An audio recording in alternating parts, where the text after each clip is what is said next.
Welcome to Dad's celebration of life. We call him Dad and Grandpa. But his friends call him Ray. This room is exactly where he would want to be with all of you here.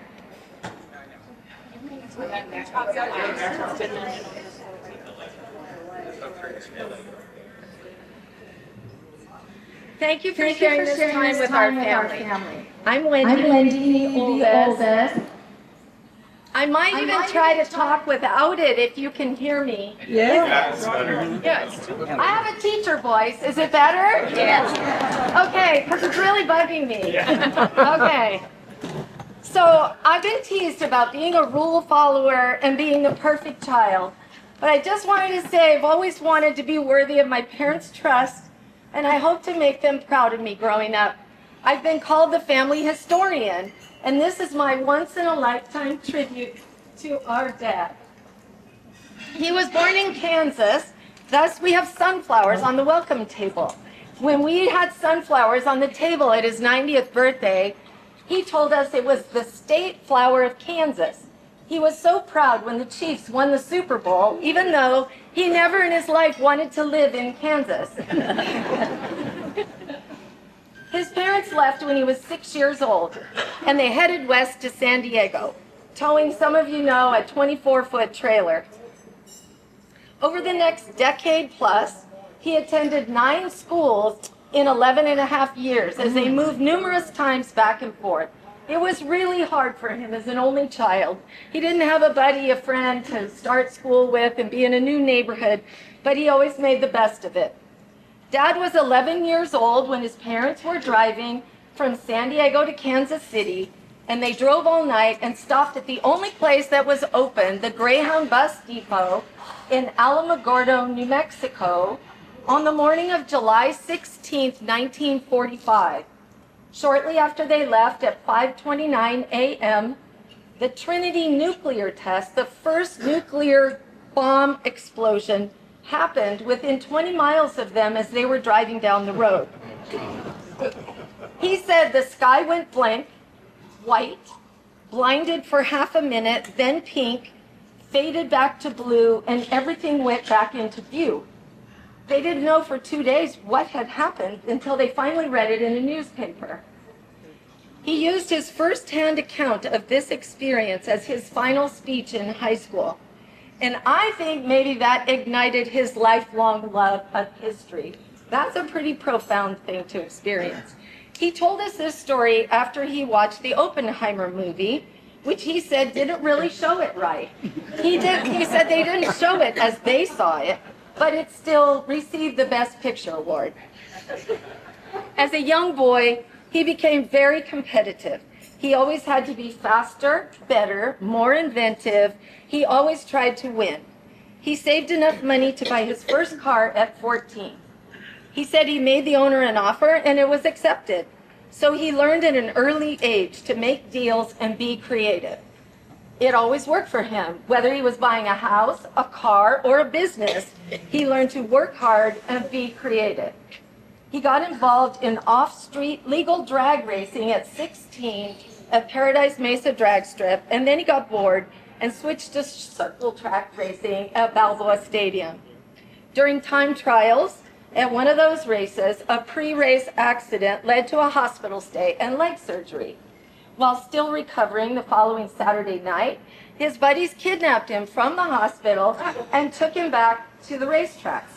Well, my mother was left with a lost patient for the whole evening, so he convinced his nurse, who was Dorothy Wallstrom, to go on a date to make up for her having this missing patient all night, and that's how our parents met. They were married 3 months later, and they had 3 kids in 10 years. We had many adventures as a family, cheering for Dad and Kenny at the racetrack, driving the Alcan Highway to Fairbanks, Alaska, cross-country trips, camping in Ocotillo Wells. Looking back to our childhood, we had the best water pumper dune buggy with straight pipes sticking out from the engine. And Vicki and I remember that Dad would always let us girls put empty orange juice cans over the pipes at night because he didn't want little kids coming up and pouring dirt down into the pipes. But the next morning, it was like, look out when Ray Brock is going to start his engine, because he took great pride in blowing those pipes all over camp. It was so much fun. Anyway, it inspired our mailbox on Duffy Way. Many of you have probably been to our house in Bonita, and our mailbox has straight pipes coming out of it because of that. So one time, Dad was leaning over that same dune buggy engine, and oil sprayed straight up in his face. And he was wearing a light-colored cowboy hat, like the one over in that picture, and it got under the brim of the hat. So he tried cleaning it, he did all he could, and then he decided that he still wanted it, so he painted it with black shoe polish. And that hat always had all the dirt and grime of our Duffy trip, or of our dune buggy trips. But back there, he eventually could afford a Stetson black, really nice, spiffy cowboy hat. But it doesn't have all the fun and memories of our dune buggy days. I'm going to take a sip of water here. You can take a break. Move in if you need to hear me. There's some room up front, too. Yeah, come on up front. So, we have a surprise guest here with us, Terri Wyborny. The next part is about Terri's family. So Dad was always the rescuer, never in need of a tow in those dune buggy days. He made sure of it. But once, our dear friends, the Wybornys, broke down a ways from camp. And Dad, being prepared, always carried tools, parts, and a tow strap. So he was happy to offer to give them a tow back to camp. So off we go. We've got the family in both dune buggies, and we're going along. And Dad starts feeling a load tugging on our dune buggy. So what it was Terri's dad, Uncle Harold, standing on the brakes because he wanted to get Dad's attention that they were eating our dust and they needed a break. But Dad didn't know, so, you know, he's a destination guy. So he stuffs it in second gear, and we just keep on going. We get back to camp, and we unload out of the dune buggies, and Terri's mom, Auntie Kay, jumps out, and she is waving and screaming, and she's, Ray Brock, you just wait, we'll get you. But that never happened, because Dad never broke down. He made sure of it. So Kenny and I were talking one time about Dad's driving lessons, which started in dune buggies and continued to our high school cars, my 66 Mustang, Vicki's 68 Camaro, and Kenny had way too many to list. I don't know how many cars he had. Oh, my phone thinks I fell down.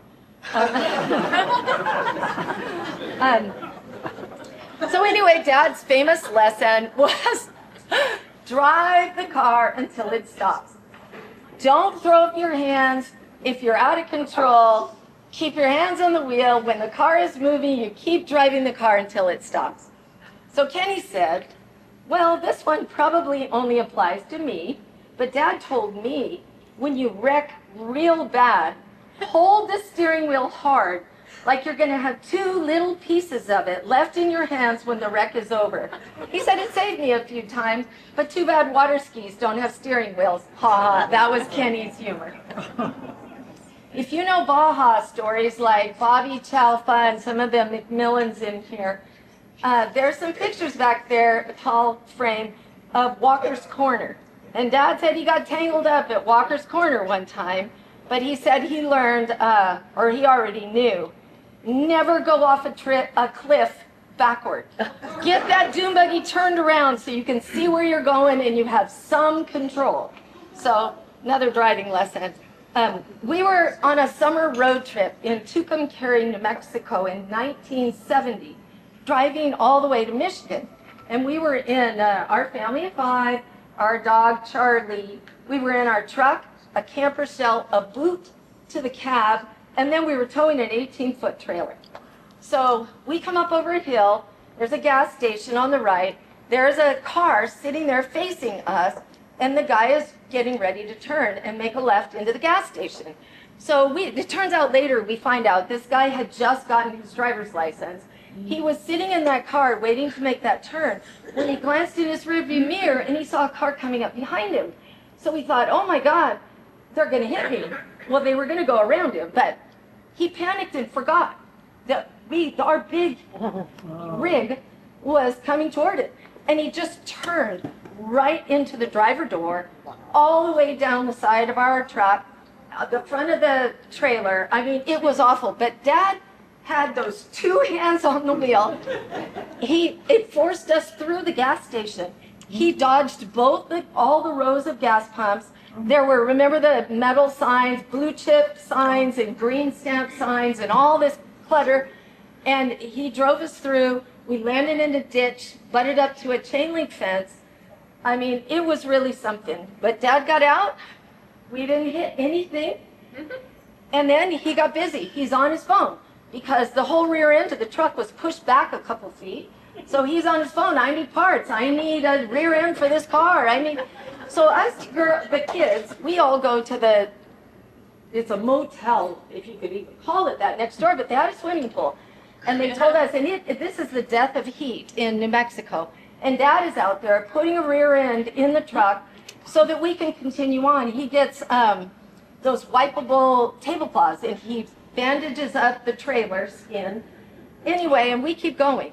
So every time we stop for gas, he has to climb out the passenger side, and then he has to tell the whole story of what happened. And then worst of all, because Dad has such pride in how he takes care of things, we showed up at my grandparents' house, my mother's parents, so you can imagine for him, with this bashed up truck and trailer, but everything was running great. Like, we were in great shape, but we didn't look very, very tight like he was used to. Anyway, one time, years later, when I was in college, I called Dad and the clutch in my Datsun B210. I said, Dad, every time I press in the clutch, this black, thick, squishy stuff is coming inside the car. And then you just do it at the next light, and you're like, oh my gosh, it's still coming more. And so he said, okay, I know what to do. And I was going up to Alpha Beta to go to work for the night. So he came up after work from National City. He picked it up. He said, I know how to drive a car without a clutch. So I'll drive it back to National City. He worked on it all night while I was working, had it back in the parking lot for me, because I had class at San Diego State the next morning. So, I mean, he was my dad 911 call. Like, who could do that for me? But he was always there when we needed help. So this is another funny story. Our neighbor called Dad at the shop one day, and she said, my car won't start. It goes, yin, yin, yin, yin, but it won't go vroom. And Dad said very calmly, okay, well, that tells me it's not a dead battery. So there's this HVAC commercial I see all the time, and it says, we speak your language. And people are describing what their heater noise is. So it always makes me think of my dad. Our family dinner table conversations were often about customers that he saw that day.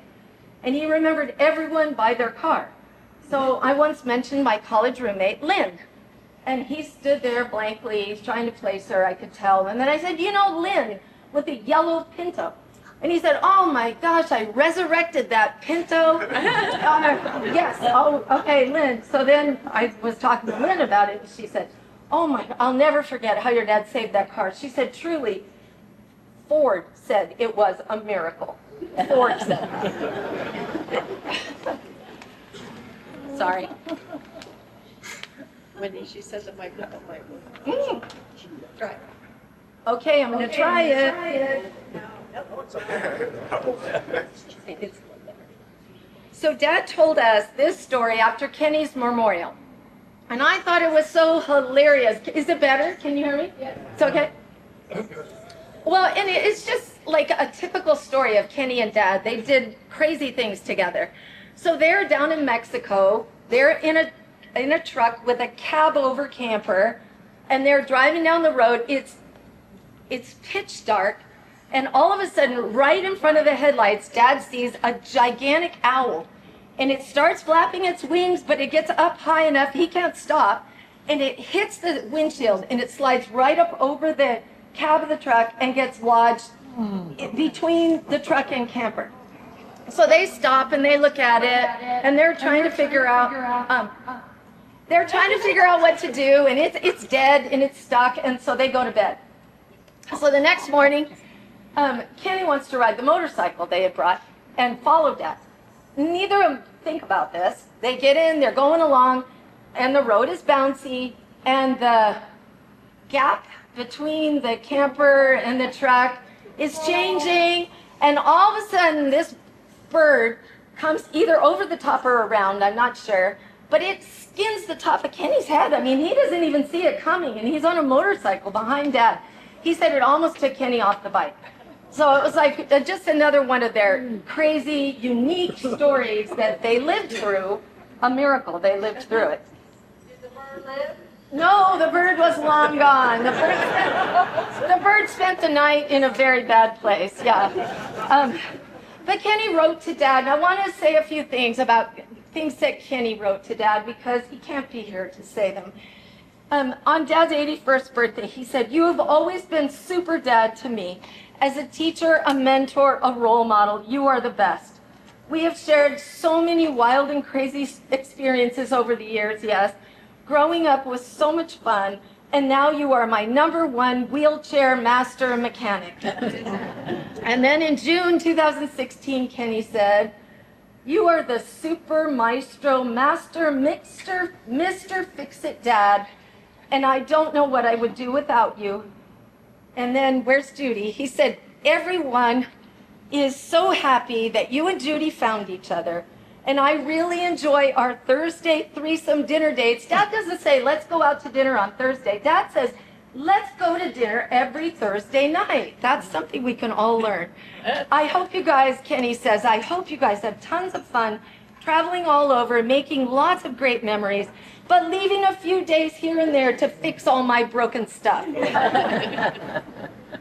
So these are Dad's words about Judy. "After my second wife, Joyce, died of cancer, I got extra lucky, and I met a terrific lady who had been widowed for 14 years. She's sitting right here at this table with her family. He says, "After dating for a while, we are enjoying the rest of our lives together." They met on an early Ford V8 caravan tour. Judy was riding with her brother Tim and his wife, her sister-in-law Sandy, and Dad was riding alone. And some of their friends that are here today had something to do with this plan, but they got Judy into the car with Dad after asking both their permission, and Dad and Judy started riding along. Well, they found out they both went to San Diego High School. And then Judy's first husband, Bob McCoy, Dad used to drag race with, or he raced with him at Balboa Stadium and at Cajon Speedway. Some of the programs we have, both their names are in together. So anyway, Dad says we lived parallel lives and we never met. And soon at 76 and 80, they were inseparable partners, even answering the phone together and always talking over speakerphone. I bet a lot of you have experienced that. A few days ago, we were talking about Judy's upcoming move to live with her global family in Michigan. And we said, "Judy, we can't wait to FaceTime with you. Maybe when your first snow, we can't wait to see what Michigan looks like." And their friends, John and Liz, were there. And Liz said, "Oh yeah, we called your dad one time on FaceTime." And she said, he answered, and we were looking around at the background in the room, and we said, "Ray, where are you? You guys are in bed." "What are you doing answering on speakerphone or on FaceTime?" So we called Judy our bonus mom, and she shared her love of succulents, which you guys all can see the succulents in the room. The centerpieces are inspired by Judy, and she's hosting this gathering with us. We've had fun working on all the details together.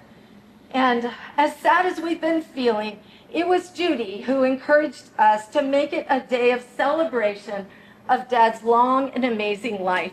We had some country western music that was just really sad. Judy was like, "We got to make this a celebration." So thank you, Judy.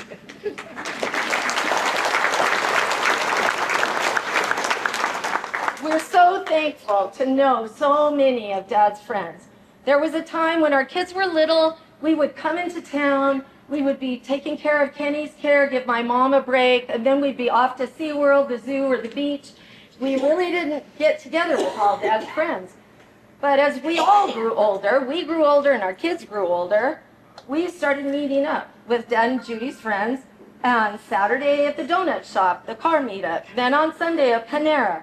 Then at the auto museum events, the early Ford V8 club meetings. Dad and Judy would invite us to join their routine. Monday coffee at Starbucks. Monday night dinners for 30 years with the same people. Poles class, walking group gatherings, La Bella Pizza. Rick and Charlie would go with Dad to the men's only breakfast on Wednesday and Friday morning, where they talked about cars.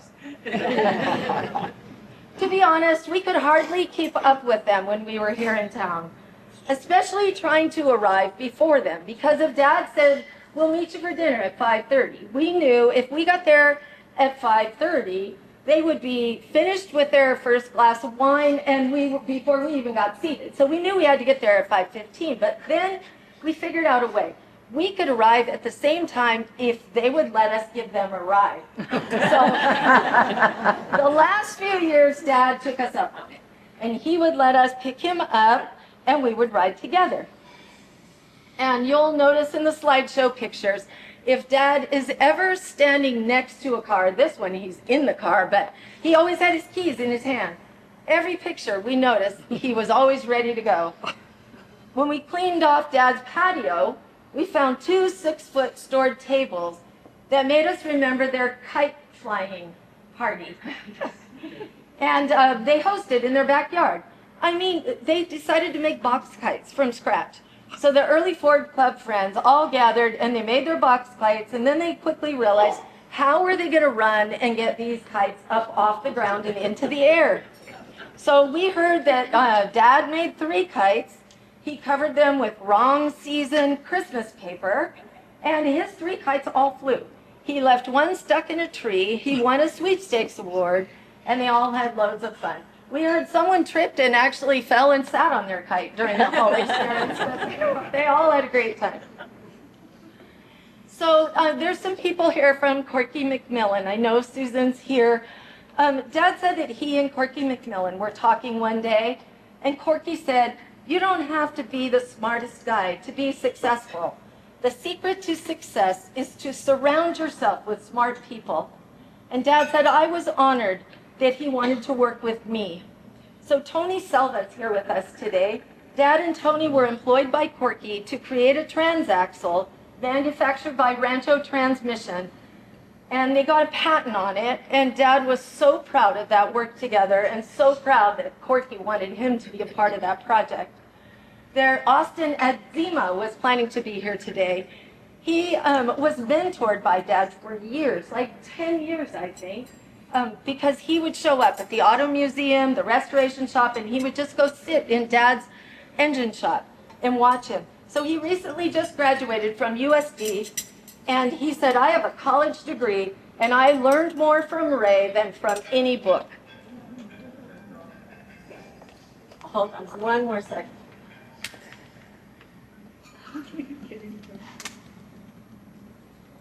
I can't possibly share all the lessons that Dad taught me over the years, but there's one lesson he never taught me that I really needed to know, and that was to slow down.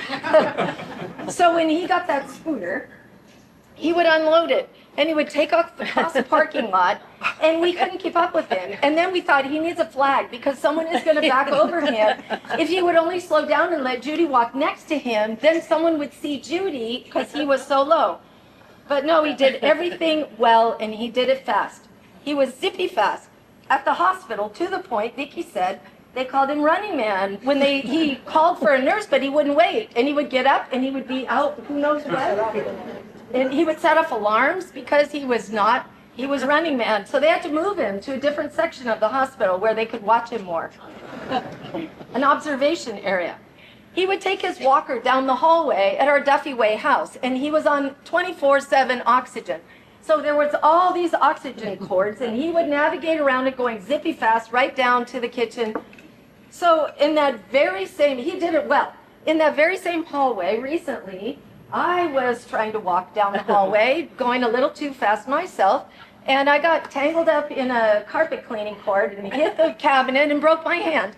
But Dad didn't ever have that. So anyway, I needed to slow down. Okay, this is the part. I gotta look at you guys. Vicki and Charlie, Rick and I, have temporarily been living full-time at our family home of 56 years on Duffy Way in Veneta. Since they got there in March, we came in April. Dad was discharged from the hospital in mid-April, and Duffy was the perfect place for him to, we thought, recuperate. It's single-story home with fully accessible bathroom and bedroom used by our brother Kenny. Judy came with Dad. She stayed with us through all of his hospice care.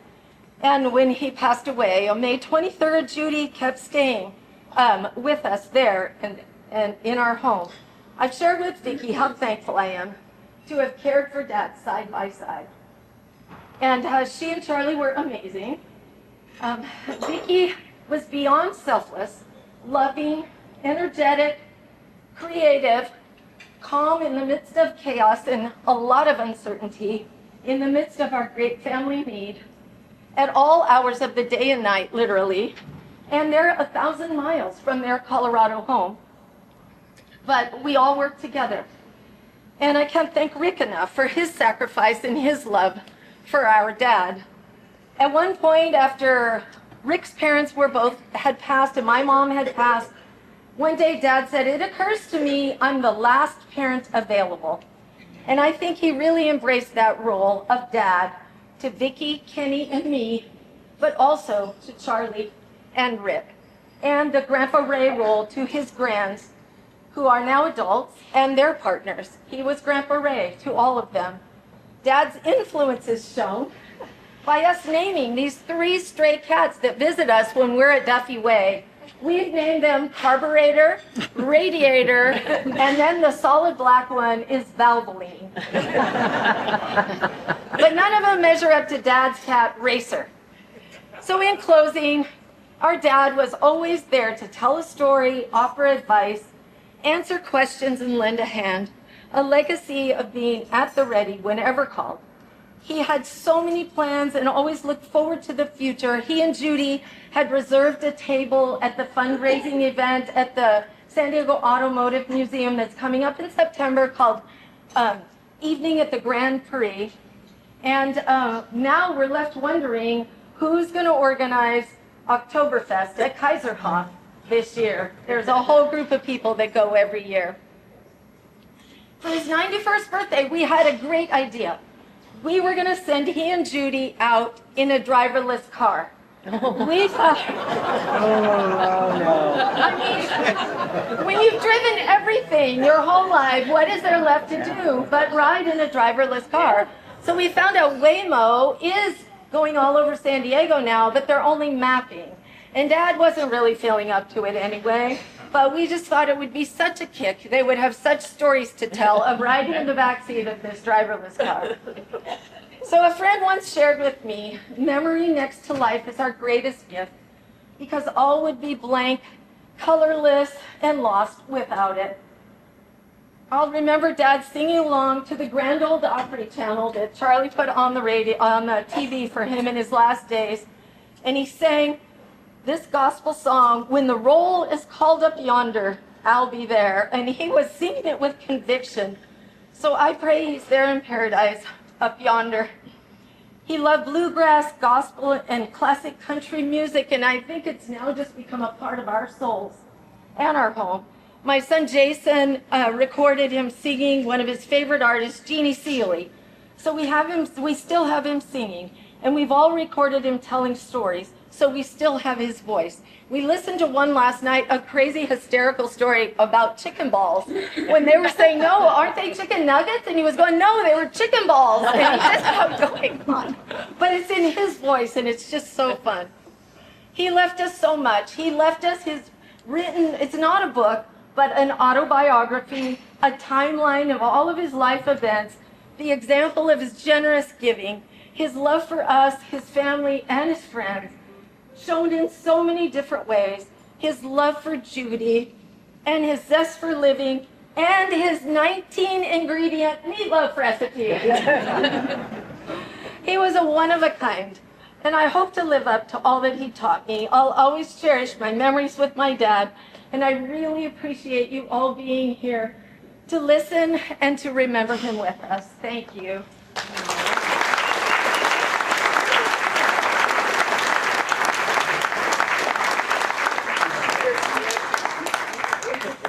Well, I'm going to be quick. I'm not going to talk that long. Wendy, like she said, is our family historian, so she got to tell the big story. So I wanted to tell a little bit about me and my dad. So one thing is we were hauling all this memorabilia over here the other day. I was thinking it would have been a lot easier if he had lived a quiet, simple life. None of that, all this stuff that we had to bring over here, but also not nearly as fun. Growing up rock was really fun. The races, the desert, the friends who were family, the shop, wiping our feet on the grass at the shop. We loved to go there. Duffy Way, dune buggies, mini bikes, motorcycles, horses, drill team. Whatever we did, Dad was part of it. Our epic trips to Alaska, Wisconsin, Michigan, Chicago, all that included auto museums along the way. But camping in our trailers and with people that are here, we have friends of our family that are here that camped with us. We had everything we wanted except the game of life. I was thinking about it and I was talking to my friend Howard the other day, who's here, and I thought we didn't have the game of life. We played Monopoly, we played Yahtzee till we were blue in the face, but we did not have the game of life. Every time we went to your house, Howard and Stacy, we played the game of life. And I don't know why we never owned it. Why didn't we have that? I feel a little left out. But anyway, as a dad, he never lectured. His lessons were quick. He had few words but strong messages. For example, I was learning to drive. I took a corner way too fast. Got the car under control. Dad didn't say a word. He's just sitting there.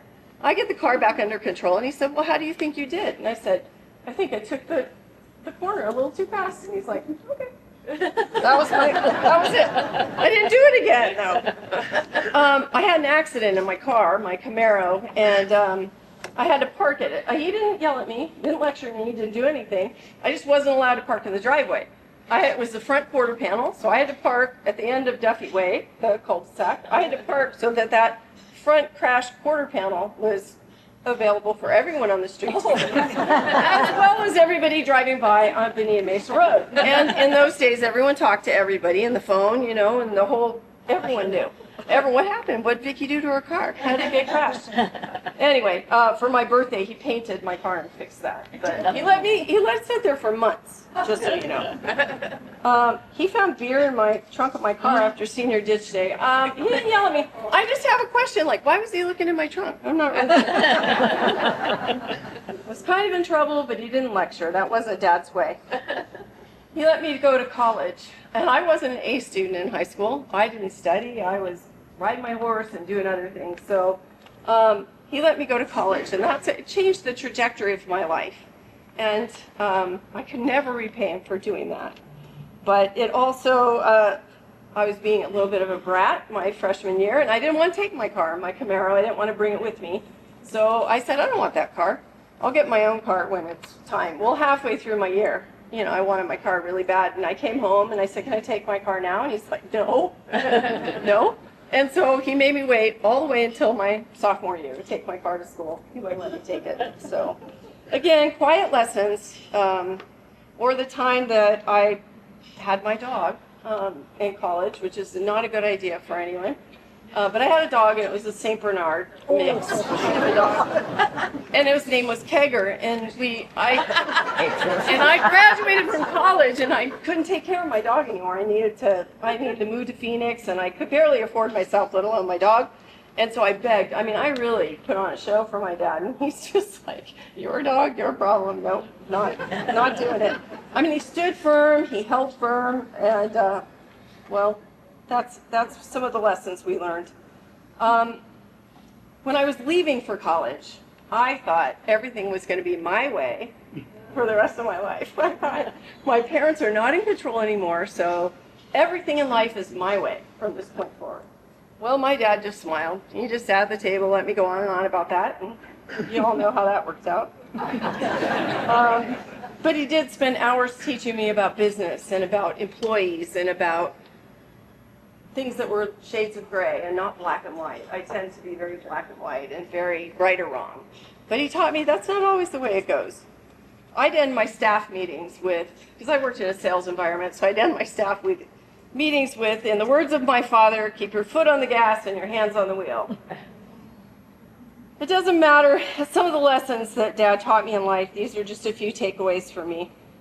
It doesn't matter how much money you make, it's how you choose to spend it.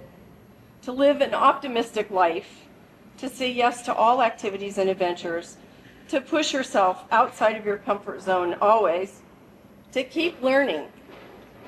Be the best you can be at whatever you choose to do. Make standing breakfast, lunches, or dinners with your friends and always show up no matter how you feel. Answer your phone when anyone calls you. Live every single day, and when hard things happen, choose to keep living. I read this quote the other day, and it said, if you wait until you feel better to start living, you might be waiting forever. Go live your life. And my dad sure lived his. I look at this room full of people that were his friends, his community, his family. This is the family he created for himself, being an only child. And I'm in awe of all of you, of how you take care of each other, you support each other through all the trials and tribulations of growing older. And I love all of you so much, and I was so proud to be my dad's daughter.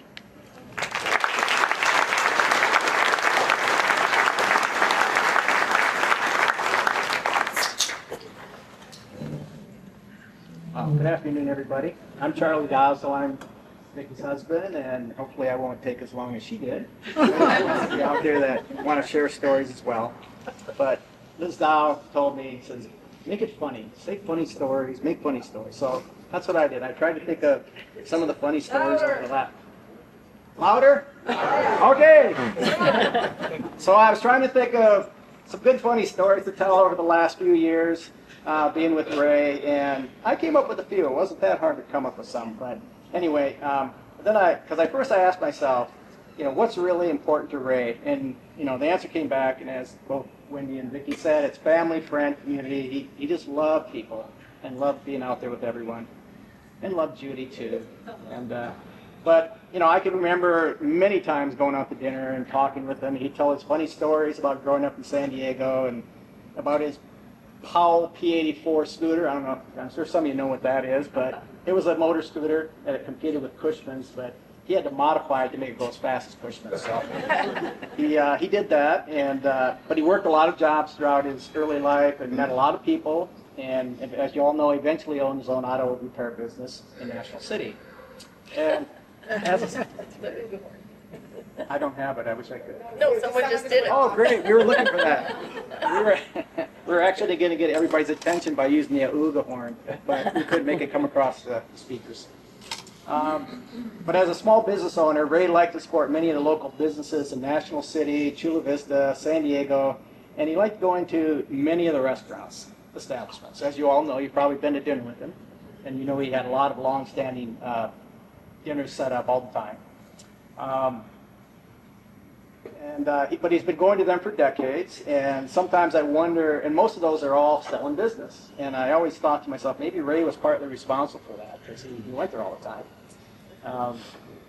Let's see, when we all came as family and visited him in San Diego, we enjoyed going to dinner with him and Judy, and we loved to tell old stories from the past. We always seemed to create new stories and memories along the way.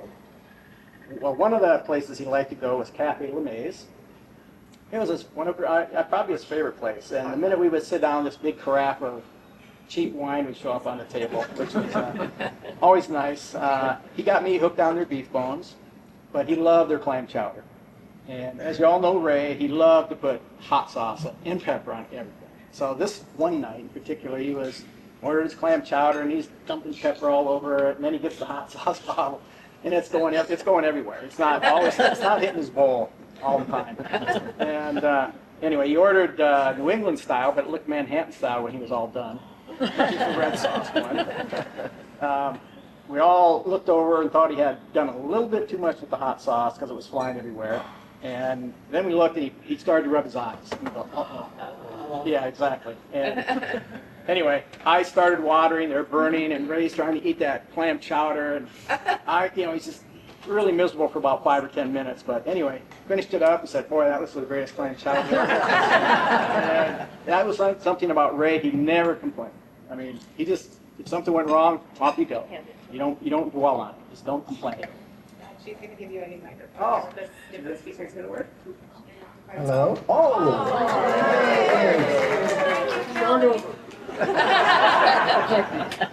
Well, hopefully, is this better for everybody? Yeah. How about the back? Start over.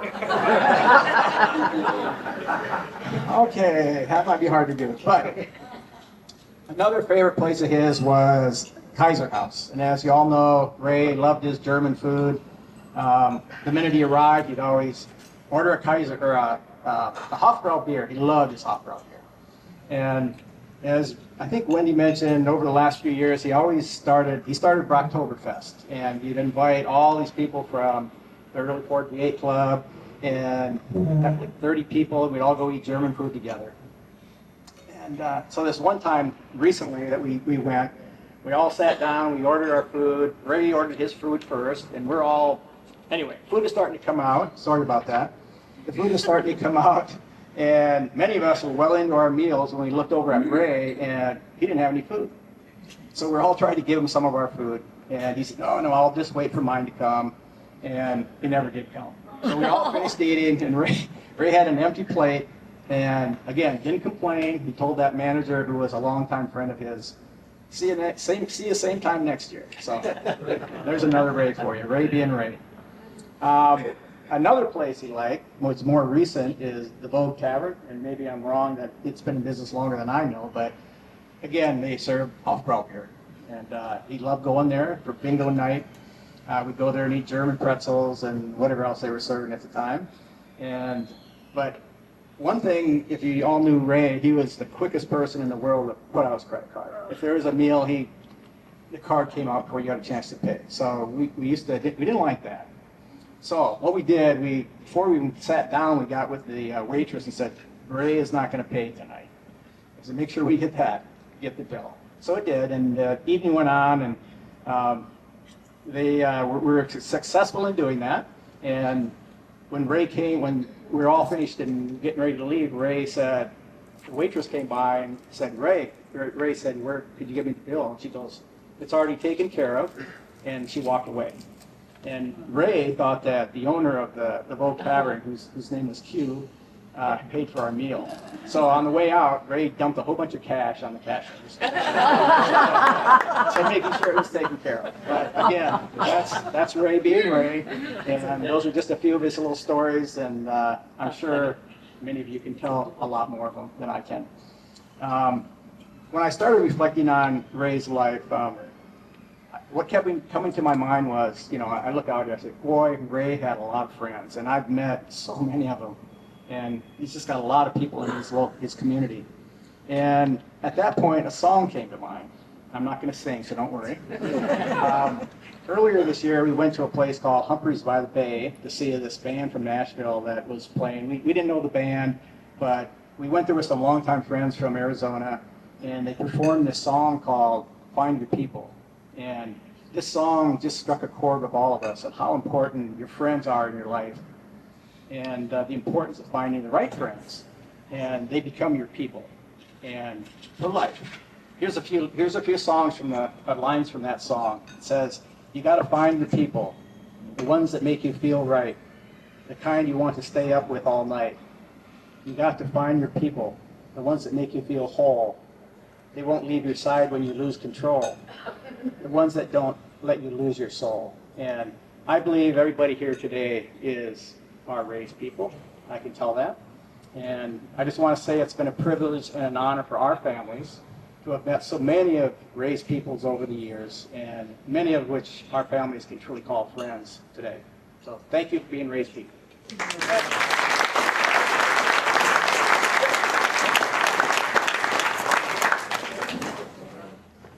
So, you've all been sitting for a long time. This is your chance for some of you to be able to stand up. So what I'd like to see, this is kind of for the girls especially, anybody who's had their car serviced by Ray Brock, stand up. Come on, Judy. Stay standing. Anybody who owns one of Ray Brock's cars. Anybody who raced against Ray Brock. Very good. I wanted the girls to see this. I wanted the grandkids to see this. And I wanted you to, in fact, you know what? Everyone else, since you would like to have your cars worked on by Ray Brock, stand up. Well, stand up. Well, how about whoever's got advice from Ray about how to fix their car? Oh. Okay. Yeah, there's one other question that I could ask too. There was a famous question that a lot of people asked Ray. If you heard the Auga, you know the next thing you're going to hear after he answered his phone was on the other end. Ray, I've got a question for you. We heard that so many times when we were hanging out with Ray. It was amazing. Anyway, good afternoon. I'm Rick Armstrong. I'm married to Wendy. I'm one of Ray's son-in-laws. You heard from Charlie earlier, and I'm the other son-in-law. It is really special to be here today with all of you to celebrate Ray's life. I feel very lucky to have had the privilege of being one of only two people who can call him father-in-law. And that has been a very special relationship over the years. I was welcomed and accepted into his world over 50 years ago when I met and married his daughter, later married his daughter, Wendy.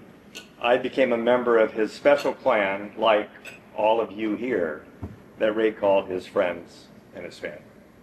And all of you both share that title. Ray was a complicated man, as you've heard. He had a keen sense of humor. He was a storyteller, and you can kind of see that in the daughters. It has been passed down through their DNA. A problem solver extraordinaire, and a fixer of broken things. In time, I learned more of Ray's story, and that you heard from Wendy that he was an only child. He felt, and he shared this oftentimes, that he had missed out on so much by not having brothers and sisters. That was, I think, one of his great regrets in life. And that was something he couldn't change. He could fix a lot of things, he could figure out a lot of things, but he couldn't fix that. But what he could do was reach out and surround himself with friends and family. And like many of you here today, you became his brothers and sisters. You see, he did figure out a way to enlarge his family, after all. Problem solved. Over the years, I had the opportunity to see many of the facets of Ray. I saw his breadth and depth, and to list just a few of his many roles, I started just jotting them down. And I'll go on for a little bit, but not too long. He was a father, a son, a grandfather, a husband, a partner, father-in-law, caregiver, advisor, teacher, mentor, coach, friend, business owner, entrepreneur, inventor, racer, pit crew member, tow truck driver, a musician, a warrior against unfair city politics. There's a story there sometime you'll have to hear.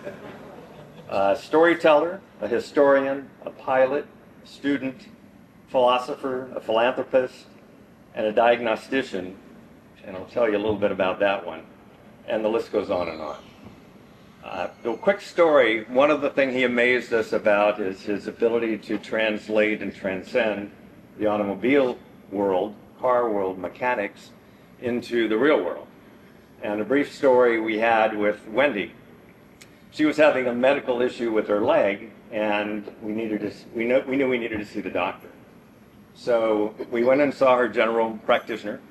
She took a look at it. She tried to figure out what it was. She wasn't sure. Her next course of action was to transfer us over to dermatology. About this time, we also were chatting with Ray about things and telling him what was going on. And Ray listened, and he said, this isn't a dermatology problem. He goes, you've got a circulation problem. And so we kind of took that under advisement, and we went to see the dermatologist. She went through her stuff and did her tests and what she did.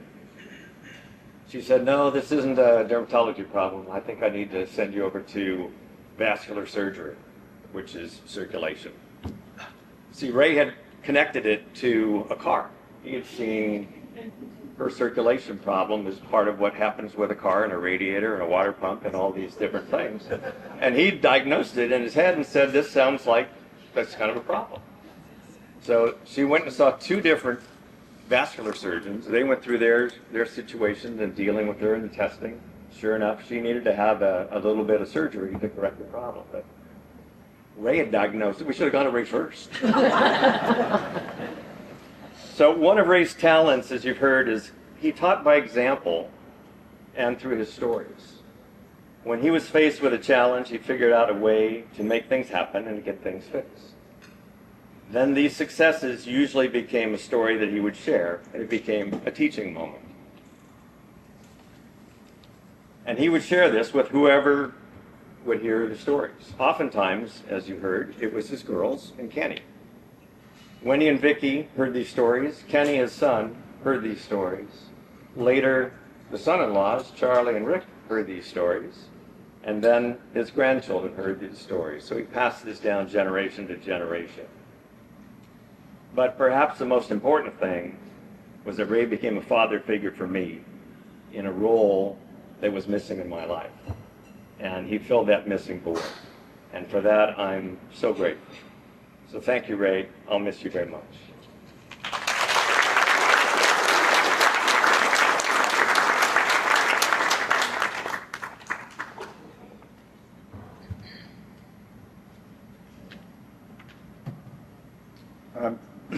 Hey, I'm Brian, Ray's grandson and Wendy's son.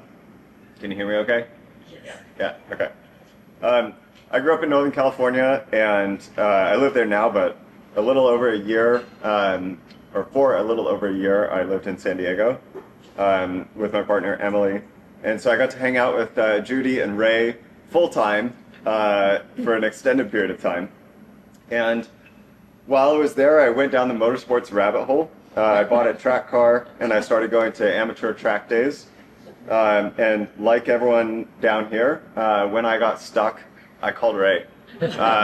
So he bailed me out from some suspension jobs when I got over my head. Yeah, he taught me the value of like hitting things with a hammer. I'm a software engineer, so that doesn't come naturally. But yeah, Ray taught me you need to hit things with a hammer and you need to hit them hard. And the way you modulate the power is by selecting a different hammer. But you always hit it hard. And in a lot of ways, it made me feel closer to my Uncle Kenny, too, to be able to do these projects with Ray. It was kind of the next best thing than getting to do them with Ray and Kenny together. And I wanted to just share a couple stories from particularly the last couple years. The first one is about doing what you love. So Ray sold or gave away most all of his tools after his doctor told him that he shouldn't be working on cars anymore. But Ray, as you guys probably know, was never really on board with that plan. A couple years ago, my brother was visiting us in San Diego, and he had an issue with his truck. He had a seized jam nut on his steering linkage, and he'd gone to a shop in the Bay Area and tried to get it removed. And the shop had failed to remove it and melted a dust boot on his CV. Ray couldn't stand for that. He said, "I've never met a nut that stuck that I couldn't unstuck."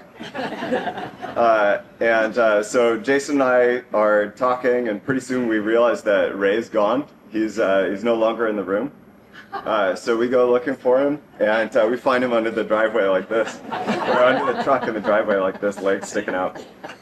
So he's 89 at this point. He's like his medical visits to his doctor are about how do I get up from bed without like getting a head rush, and yet like he's diving under the truck first chance he gets. Yeah, also this year we learned that he was still rebuilding about one carburetor per week, just like on the down low. So I guess he had enough clients where some people knew about it. But yeah, a routine afternoon with Ray involved like grabbing lunch, delivering some parts to a friend's house, and then maybe stopping by another house to tune a carburetor. And we have an image of that too. Yeah, so this one had an issue where it wasn't tuned quite right, so he's trying to calibrate it, and he's trying to figure out what's going on. Yeah, also we have another picture somewhere in this slideshow of him hanging over that same car, and he actually broke his rib because he was putting so much weight on the fender of the car. So this picture was after that. He didn't learn his lesson, obviously. But he wasn't always working on cars. Sometimes he was down at Bonita Donuts just answering questions that people had about how to fix their cars. So we would go to Donuts on Saturday mornings, and there would just be a literal line of people waiting to ask Ray questions. There's a saying that you should do what you love and you'll never work a day in your life. And I don't think Ray liked that much. For him, he liked working, and so it was more like, do what you love and just never stop doing it. The second story is about risk management. Last year, we worked on a fun family project. We dropped a small block Chevy V8 that Ray had built about a decade previously into Uncle Charlie's classic GMC truck. When Jason, Charlie, and I got stuck on something, Ray would step in, and of course, even at 90, not allowed to work on cars, he did all the critical parts of that job. Ray didn't wear gloves the entire time either, and after a particularly messy part of this job, I caught him washing his hands with B12 carb cleaner. I don't know if you guys know about this stuff, but it comes in an aerosol can, and it's got more warning labels than the cigarettes he used to smoke. So I asked him, like, Ray, that stuff is it absorbs through the skin. It's it's toxic. And he looks at me and he says, in my family, we don't die of cancer, we die of heart disease. And it's kind of blunt, but that's how Ray was, and I think it's a race car driver's perspective on risk management. He really focused on the important bits. And he did everything he could to try to keep his heart going. And he ended up knowing basically about as much as his cardiovascular surgeon did about his whole cardiovascular system and his heart. At one point, he was going to go in for a procedure. I think they were replacing the battery on his Watchman, and he had this idea. He emails his doctor and he says, while you're in there, you should take a look at the tricuspid valve, because he knew he had this problem with the regurgitating valve. And the doctor replied, I can and I will. And I translate that in my head to mean, good idea, Ray. He was explaining the regurgitating valve to me, and he said that the valve, it wasn't fully shutting, so it was kind of like a valve leak. And some of the oil wasn't getting back in, it wasn't going to the rest of his body, it was going back into his heart. And so he literally said the oil was going back into his heart. And so, yeah, Ray taught me a while ago that an engine is just a pump that moves air and generates power as a side effect. And I think that was also the way that he approached learning about all this medical stuff. A heart is just a pump that moves blood. It's all just a mechanical system. It's all knowable, and you can learn anything. Yeah, so these are some of the ways I'll remember Ray. But yeah, he could solve any mechanical problem you could throw at him. He was always looking to go faster, and he was always ready for another pitcher of beer. Sometimes more than I was.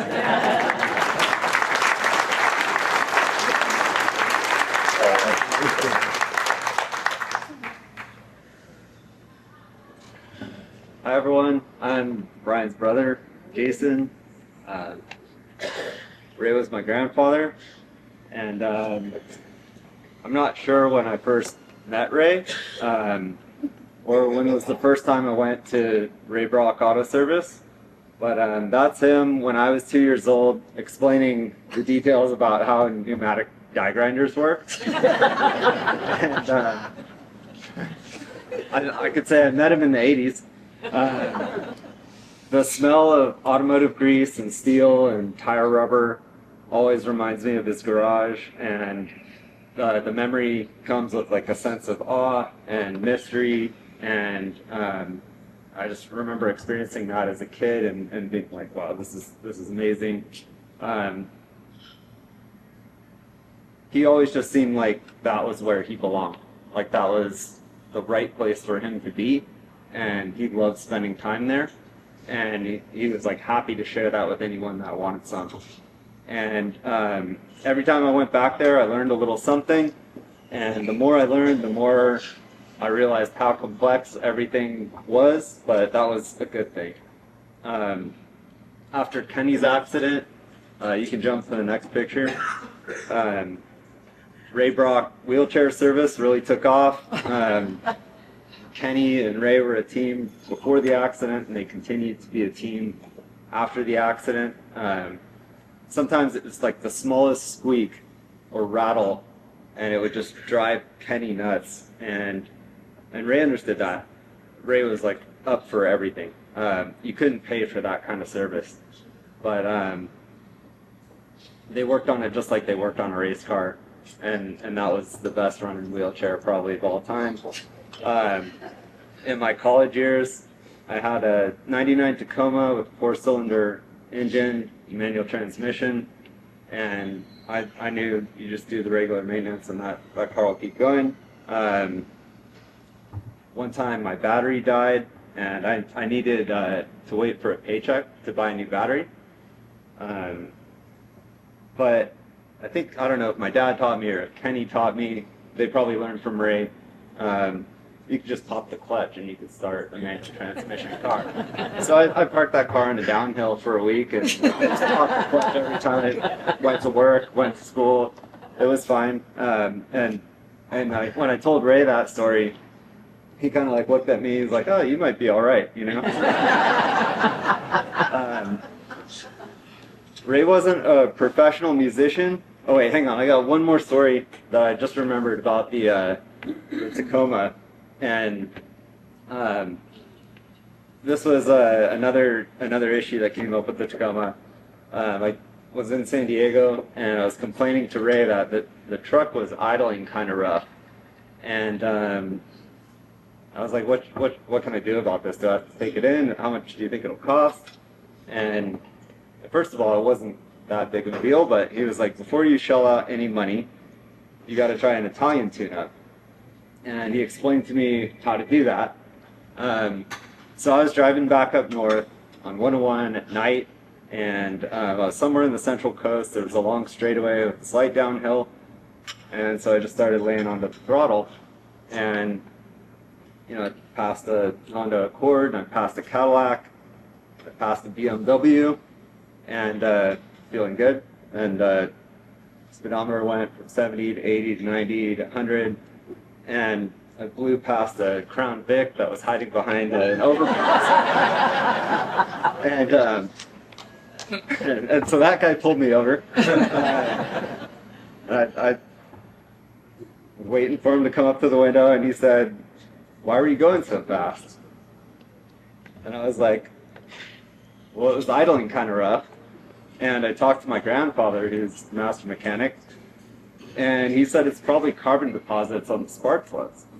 So you gotta open up the throttle, and it might just burn those off. You might not have to go into the engine and do a whole bunch of work.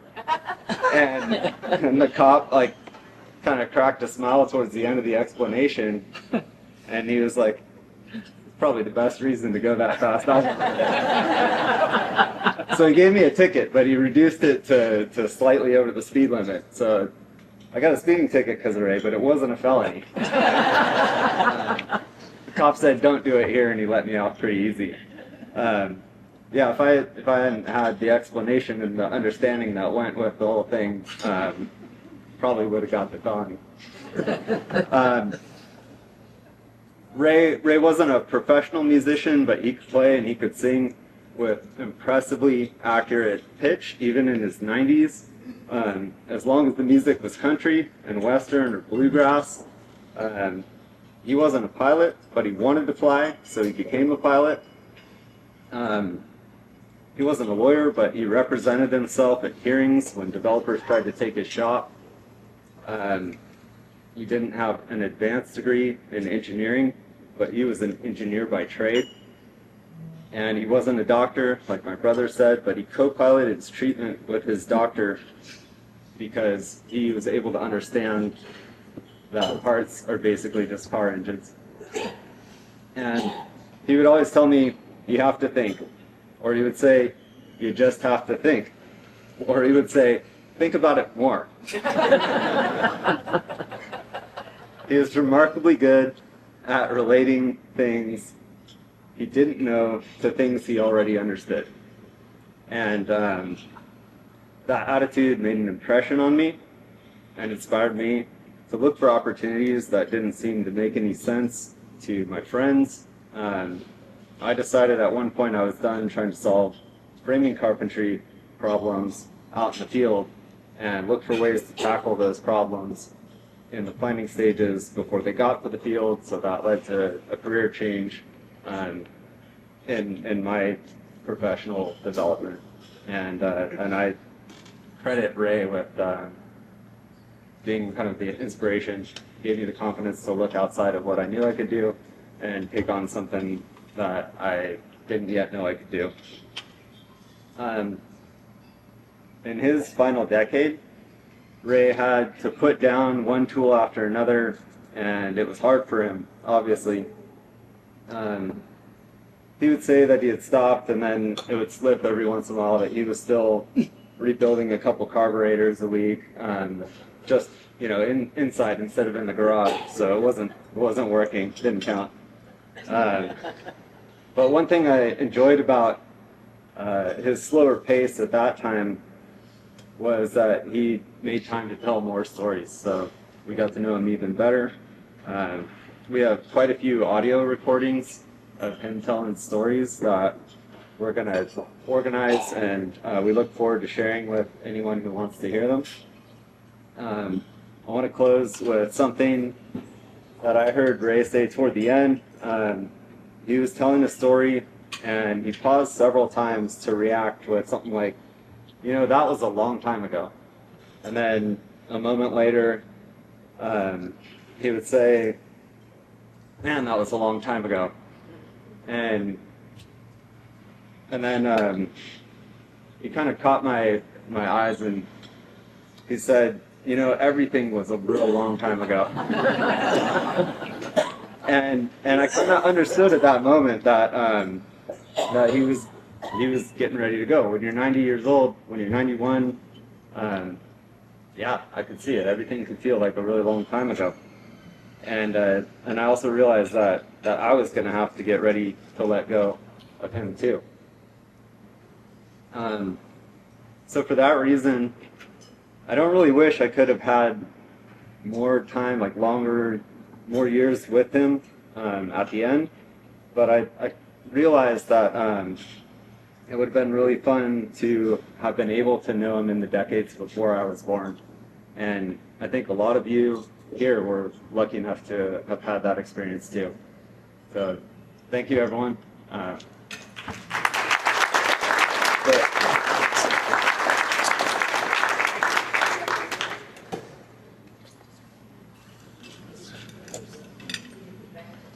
Can everybody hear me if I use without the mic? Yes.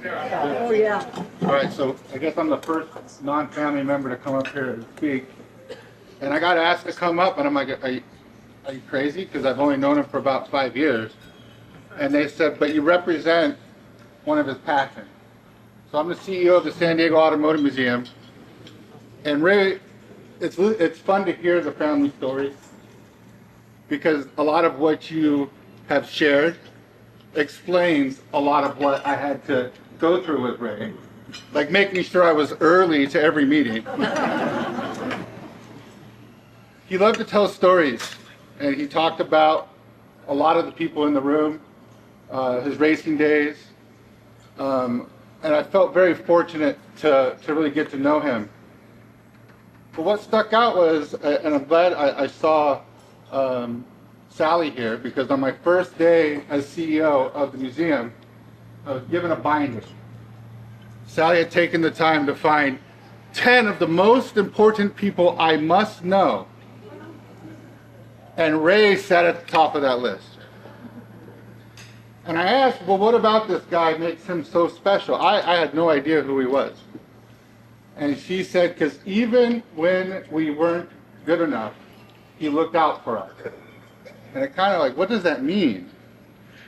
Well, he invested in the museum to make sure people had access to get up to the second floor. He always looked out what was best for the museum. And he was one of the few people I went with that I was a little intimidated by. And it wasn't wealth or experience, it was the questions I knew he was going to ask. And I always was like, am I ready to have this? Because he's going to ask more and more questions. And I think that that was the greatest gift he gave to me as an individual, not just the museum, but to ask those questions. Why is this program so significant? What are you going to do with it when you get there? What does success look like? And those were the things that really drove the museum over the last 5 years. Ray, besides his financial gift, which helps the museum, but the staff and the volunteers and the inspiration that he was really pushed the team.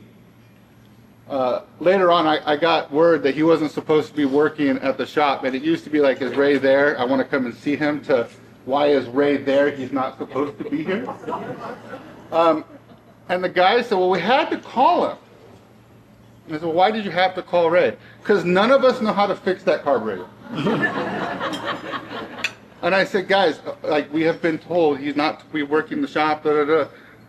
Well, he's not working at the shop. He's working at home. So it always seemed like Ray had a passion about the museum and the kids and the programs that could go on to teach those vocational education stuff. I just wanted to come up and share that, you know, he's going to be missed not just because of what he brought to the museum, but the aura he brought to the museum, the energy he brought. I was coming in, driving in, I was the last one here, but I came in, I saw the cars, and like Ray, I knew who was here based on the cars that were here, and I said, oh, we're in for a good time today. Thank you for giving me the opportunity to come up here and share just a little bit, and letting me hear the stories and sharing Ray with you.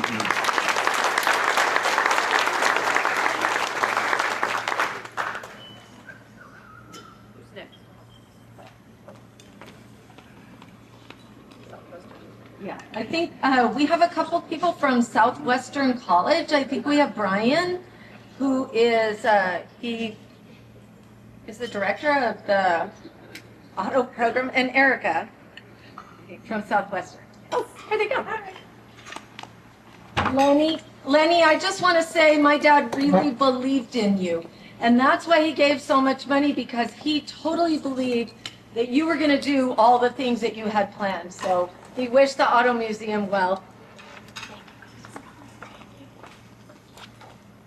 Hello, everyone. My name is Erica Johnson. I'm the director of the foundation at Southwestern College. We are the 501c3 nonprofit that is connected to our local university, so, well, community college. I had the pleasure of meeting Ray back in 2019, and I was fairly new to the college at the time, and he, after that first meeting, handed me the biggest check I'd ever received with my own two hands. And I was so immediately impressed by not only his generosity of funds and philanthropy, but his generosity of spirit. And knowledge. He really wanted to make sure he came to the campus to meet the students. And we're really proud and honored to be a part of the legacy of Ray within our community. Currently, and I know many of the people in this room are donors, currently we do have a Ray Brock Automotive Scholarship that he started, and it is set up to be awarded in perpetuity. And the fact that we get to be part of this continuing legacy and honor his name year upon year and see the benefit that he's able to provide for so many students, and how he's able to nurture all of those young people who are so passionate about automotives the same way he was. And to talk about that a little bit more is Brian Palmiter. Good afternoon, everyone. My name is Brian Palmiter. I've had the privilege of serving for the Southwestern Automotive Technology Program since 2006. Can you hear me now? The mic, you just have to project. Oh, okay. So I was saying I've had the honor of being one of the faculty members for the automotive program for Southwestern College since 2006. So I've been there quite a while now. Known Ray the majority of that time that I've been there. He's been very involved with our program. He's a man whose generosity has transformed many lives, especially the number of students locally that we have here. Through the scholarship, Ray Brock has empowered our students, providing them with professional automotive tool sets, an essential first step for any aspiring technician. These tools represent more than equipment. They represent opportunity, belief, and a foundation for a future for the automotive industry. A few years ago, we filmed a student who had grown up homeless, often living out of a broken down car. He talked about the frustration of not being able to fix something so essential to his family's survival. As an adult, through our program, he finally gained the knowledge and tools to change that. He said it felt good to console that inner child, to finally be able to do what he once only wished he could. That transformation, that journey from struggle to confidence, is exactly what Ray made possible. His support gave students not only the resources they needed, but the dignity, direction, and belief to pursue a career, support their families, and rewrite their futures. Ray never sought praise. He asked thoughtful questions, stayed genuinely engaged, and made sure the scholarship reflected his deepest values: integrity, humility, and a sincere belief in people's potential. And Ray didn't stop with just his own contributions. He brought others into the mission, encouraging his friends to donate tools and equipment when opportunities became available. Thanks to his outreach, our program has benefited from additional resources that have made a real difference in our students' training experience. We are deeply grateful for that extended generosity. On behalf of the faculty, staff, and most importantly, our students at Southwestern College, thank you, Ray. Your legacy lives on, and every graduate who opens that toolbox and steps into the workforce with pride and purpose. Your gift will continue to echo through the hands, hearts, and future of every student you've helped. Rest well, Ray, and thank you for everything.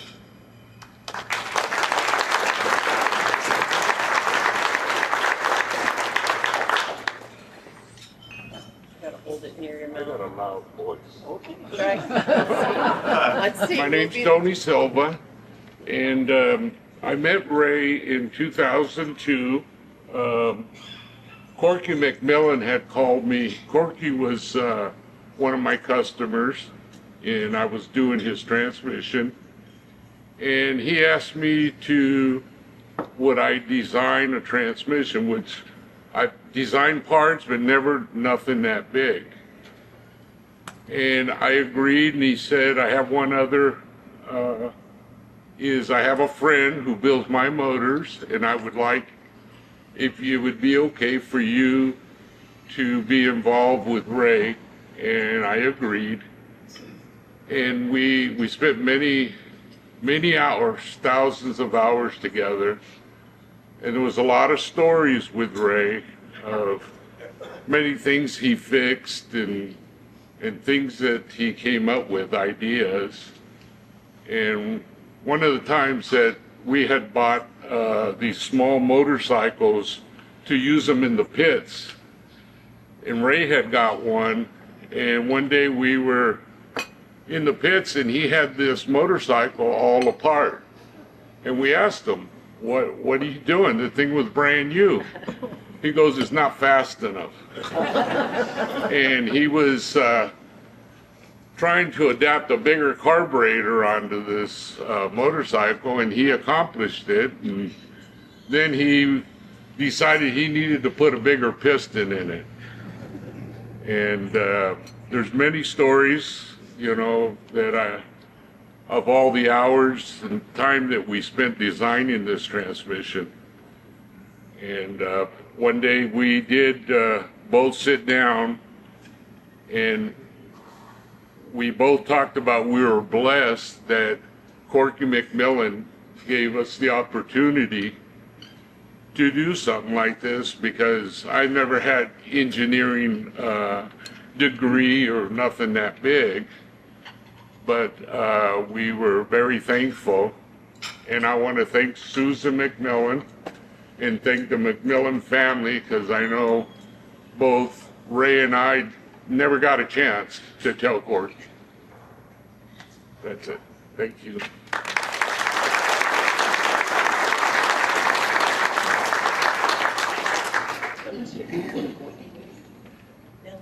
I know you're all thinking right now that, oh my God, the guy with the sports coat on is going to talk. It's going to make you a little nervous. But it's okay. We got to know Ray Brock through the early Ford V8 club. And at the time, he was in his late 70s, probably. He might have been 80, but I think late 70s.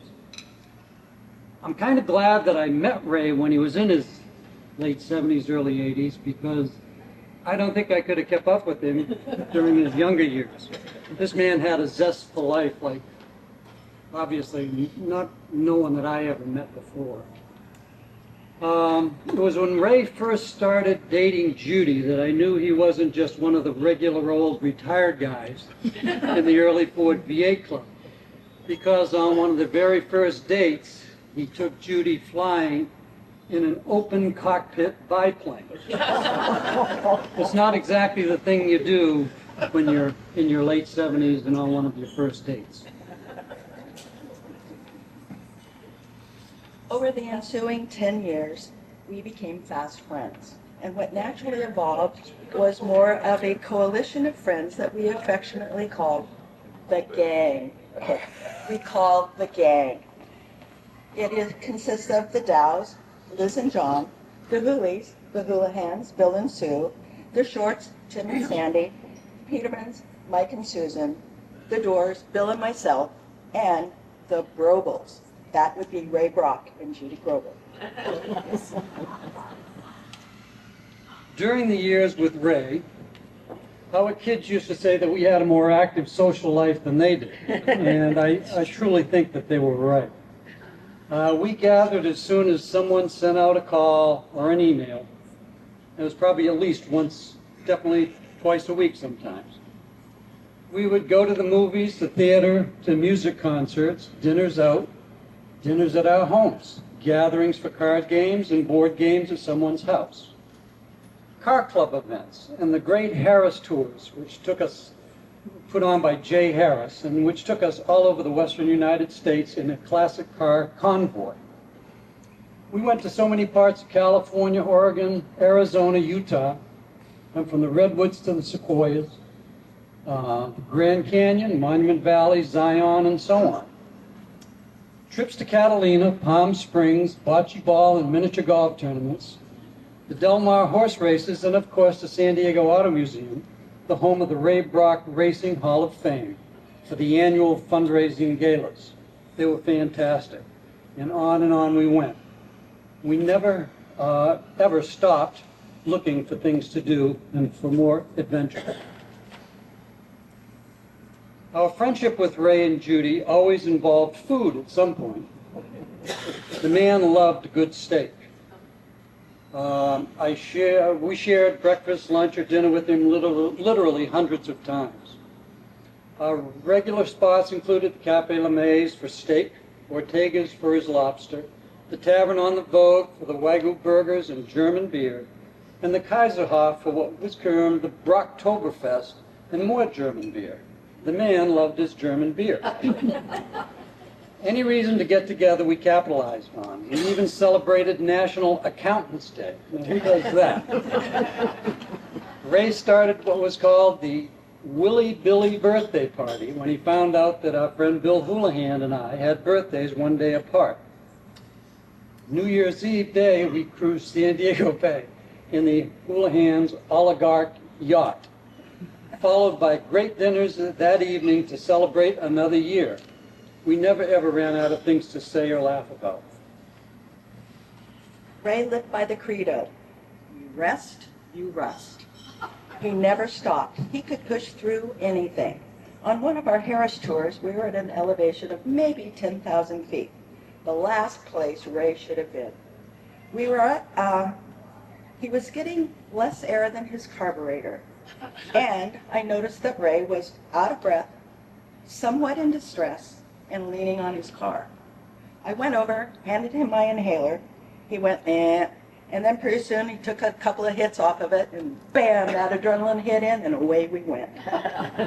And after that, you could say we were very fond friends. On another tour, we were about 20 miles north of Flagstaff, in the middle of the high desert. Surprise, surprise, Tim Short's 50 Ford convertible breaks down. The linkage from the gas pedal to the throttle, it broke. Being a car club, all the guys jump out of their car wanting to be the first one to fix the problem. Multiple bodies underneath the car and over the fenders. Ray saunters up, assesses the problem, and says in a logical, controlled manner, take the choke cable off and attach it to the throttle. Then use your choke pull on the dash to control your gas. A 2-minute fix and we're headed back to Flagstaff. Ray loved to read. He was never without a book close by. He never read fiction. He said real life was far more interesting.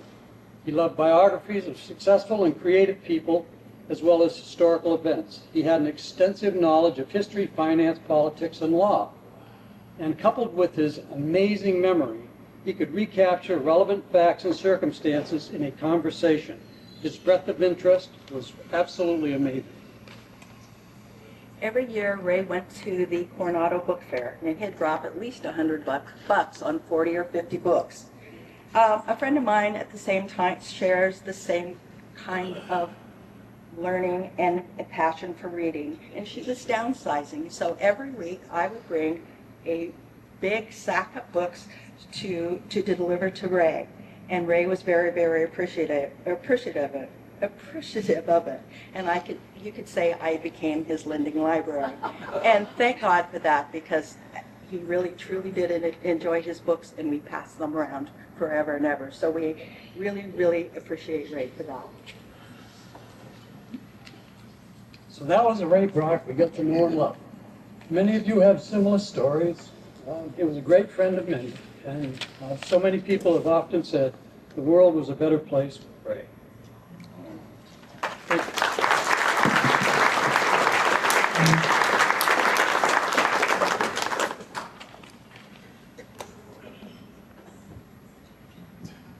Did John Dow want to come up at all? How's he? Or Tim Short? Do you want to come up and say a few words, you and John? John's going to come up with you. Go, Tim. Go, Tim. You gotta get John. John's going to come up with you, Tim. You really gotta speak it. I know. You got to be about this close. It's a little louder now. Okay. I have nothing prepared.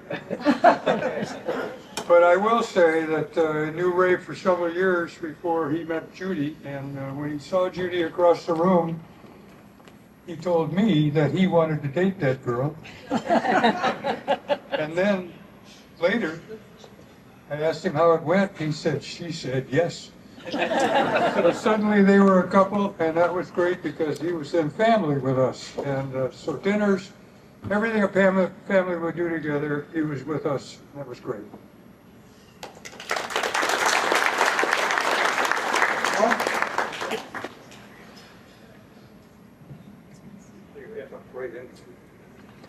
Whatever the cable did. He says you got to talk right into it. I've known Ray several years. I'm gonna hope. It's okay.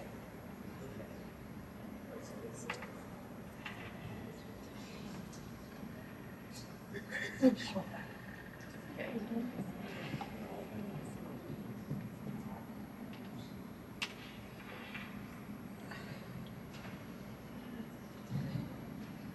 I just want him to know I love him.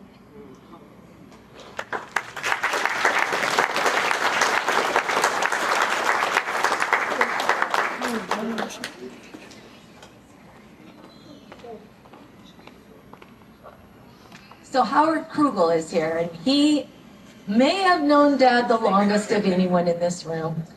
And we're really honored that Howard wants to come up and share.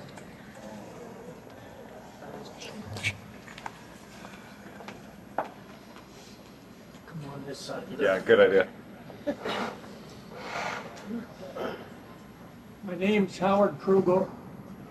Ray always said that I'm the oldest living person that he had at this time, and Ray and I go back a long, long ways. I'd known Ray a couple of years, and he asked me to join him in the IGO, which was the Independent Garage Owners of America. I had a little shop in one end of National City, and he had a big shop in the other end of National City. And just to give you an idea how old that was, Ronald Reagan had just become governor of California. And we used to go to lunch all the time. We went at the butcher shop in National City. That was a get-together for all businessmen in National City and a hangout. And Ray always ordered something, hamburger, and he wanted it well done. If it had any kind of red in it at all, he'd send it back, and I want it well done. And so one day he ordered a hamburger, and the waitress had taken 2 buns and put a piece of charcoal in it. He didn't miss a beat. He said, "That's just right." Yeah. And Ray was always one to organize dinners or lunch with a bunch of people, and we always had a lot of fun. But the main one was at the butcher shop for Friday, and I can say that after we had a few liquid refreshments, we didn't get much work done the rest of the afternoon on Fridays, any Friday. So Ray will surely be missed for his friendship, and he was a fellow that anything he started to do, he did well. Whether it was a musician, he played at the ballroom in El Cajon, and he took up flying. He was a great aviator and race car racer, and he built engines for Corky McMillan for a number of years. And Corky told me, he said, I have never had anybody build a better engine than what Ray could build. And he was just, anything he started, he did it well. And he surely will be very muchly missed. And I hate to see him go. Thank you.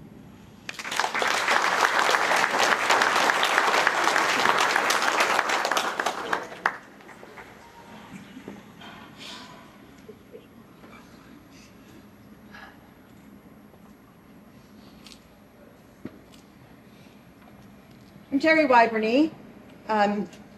My family in the Bronx knew each other before Kenny and my youngest brother were born.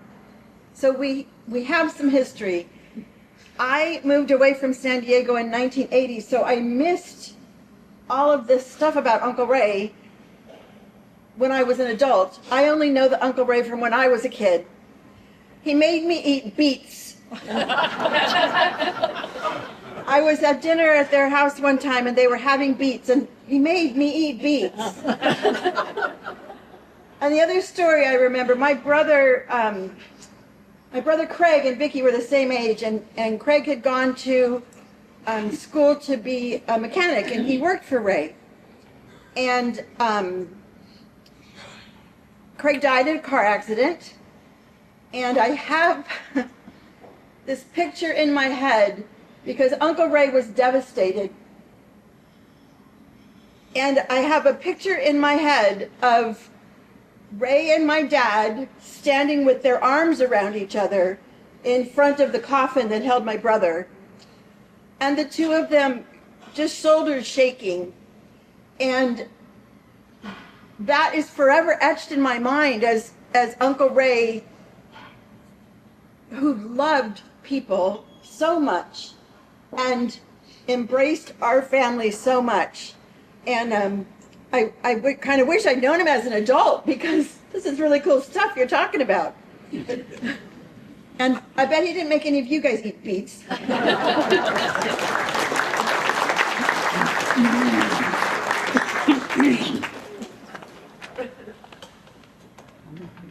Terry's younger brother was the same age as Kenny, and he was on all Kenny's pit crew. Well, her dad was too. Uncle Harold is in a lot of these pictures, standing shoulder to shoulder with my dad and her brother Mark, side by side in all the racing at 117 and all those years. So we have a long family friendship. That's why we call him Uncle Harold and Auntie Kay. Anyway, we just wanted to close and thank you all for being here. Come on, Vicki. Come up here. I'm still crying from John. I know. I know there's so many more stories in this room, and we'd love to hear them all. And I don't know if you can send some of them to us in email. But we just appreciate you being here so very much. We know people came a long way. Some came from out of state even, and it really, really means a lot to us. Thank you. Thanks so much, everybody, for being here. Our dad loved you all very much. I just need you to know that. If you wondered, he loved you. He did. We love you. I mean, if you have a story that you want to share, yeah, we could just consider it an open mic, and anybody that needs to go, but anybody that has something that you wanted to share will be around for a while, and we'd listen. So thank you so very, very much.